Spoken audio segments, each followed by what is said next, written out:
পুণ্যভূমি আর জামায়াতে ইসলাম শিবির, এই পুণ্যভূমি আর নাই, তারা হয়ে গেছে পাপের ভূমি। এখন মাদকের দাম বৃদ্ধি হয়েছে, এর বিরুদ্ধে এরা দেখি রাস্তায় নামছে। আবার 12ই ফেব্রুয়ারি স্বপ্নে দেখছিল ক্ষমতায় চলে আসতেছে, এদের হচ্ছে বিভিন্ন রোগ শোক হয়েছে। পরকীয়া শুনি জামাত নেতাদের, শিবিরদের। আমি অনেকেরই কলাম পড়লাম বা দেখলাম, তার মধ্যে ডক্টর দেবপ্রিয় ভট্টাচার্য উনি লিখছেন যে উন্নয়নমুখী, জনমুখী এবং পাশাপাশি মানবিক বাজেট আমি এই প্রথম দেখেছি।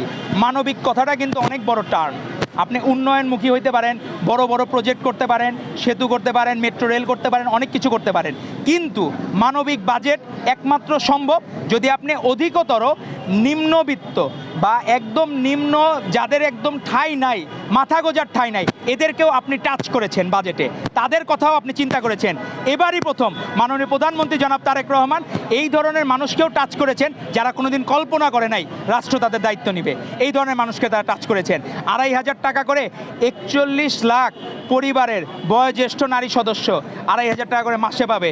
আপনি মানে এইটা কোনো মানে জোক না, যে it is not a matter of joke. কারণ আপনি কখনোই শুনেন নাই 2,500 টাকা রাষ্ট্র আপনাকে উপহার দিচ্ছে, এটা কোনোদিন সম্ভব ছিল না, তো আজকে সম্ভব হয়েছে। কারণ আপনার যদি সত্যিকার অর্থে বাংলাদেশকে আপনি ধারণ করেন, একটা ধনী মানুষ যা খাবার খাবে, একটা গরিব মানুষ তার থেকে কম খাইলেও যাতে বেঁচে পড়ে খেয়ে থাকতে পারে, এটা আমাদেরকে ইনশিওর করতে হবে। আমরা হয়তো বা বড় লোকের সাপোর্টটা দিতে পারবো না, যতটুকু সম্ভব তারা যাতে অন্তত বলতে পারে যে আমি বাংলাদেশে জন্মগ্রহণ করে আমার জন্য একটা আশীর্বাদ, আমি ব্লেসড যে বাংলাদেশে আমি জন্মগ্রহণ করেছি, এই কথাটা যাতে রাষ্ট্রের প্রত্যেকটা নাগরিক বলতে পারে। আর যারা বলতেছে লুটপাট করার কথা, ওই যে ঠাকুর ঘরে কেড়ে আমি কলা খাই না, তাদেরকে জিজ্ঞেস করেন আপনারা যে আপনারা যে বাজেট বিরোধী করলেন, মিছিল করলেন, এর উদ্দেশ্য কি?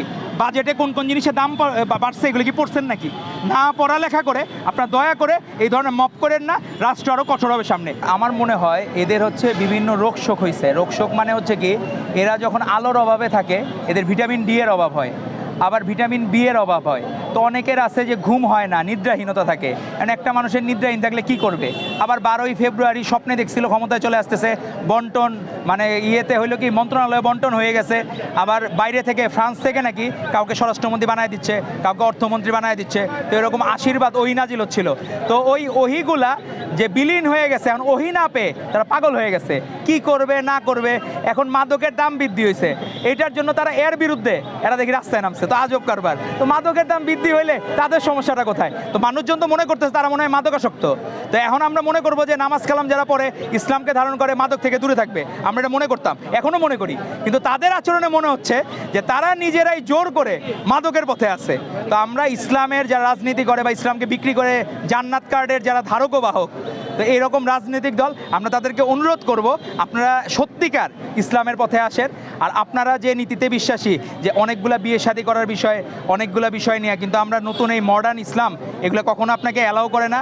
আর সেই জায়গায় আপনারা এটা ধর্ষক, যে পরকীয়া শুনি জামাত নেতাদের, শিবিরদের, তো এরা নাকি মুখে অনেক পাণ্ডিত্য ঝাড়ে, বিদেশ থেকে হায়ার করে লোক নিয়ে আসে, তাদের থেকে মেধাবী আর কেউ নাই, তারা বিশ্বসেরা মেধাবী, তারা বিশ্বসেরা পুণ্য পুত পবিত্র চরিত্রের অধিকারী, তারা পুণ্যর ভূমি, তাদের হচ্ছে সংগঠন। কিন্তু আমরা দেখলাম সেটা পাপের ভূমি হয়ে গেছে। তো এই পুণ্যভূমি আর জামায়াতে ইসলাম শিবির, এই পুণ্যভূমি আর নাই, তারা হয়ে গেছে পাপের ভূমি। তো আমরা আশা করব বাংলাদেশ থেকে পাপ মুক্ত করার জন্য তাদের হইল কি, অবশ্যই আমরা আশা করব আমাদের সরকার কঠোর হবে। আর যারা পাপ করে যাতে পান না পায়, যারা মিথ্যাচার করে, মিথ্যা কথা বলে মত তৈরি করে, আমরা চাই তাদেরকে অবশ্যই কঠোর আইনের আওতায় নিয়ে আসা দরকার। আমরা অনুরোধ করব আইন শৃঙ্খলা বাহিনীকে, সরকারকে অনুরোধ করব।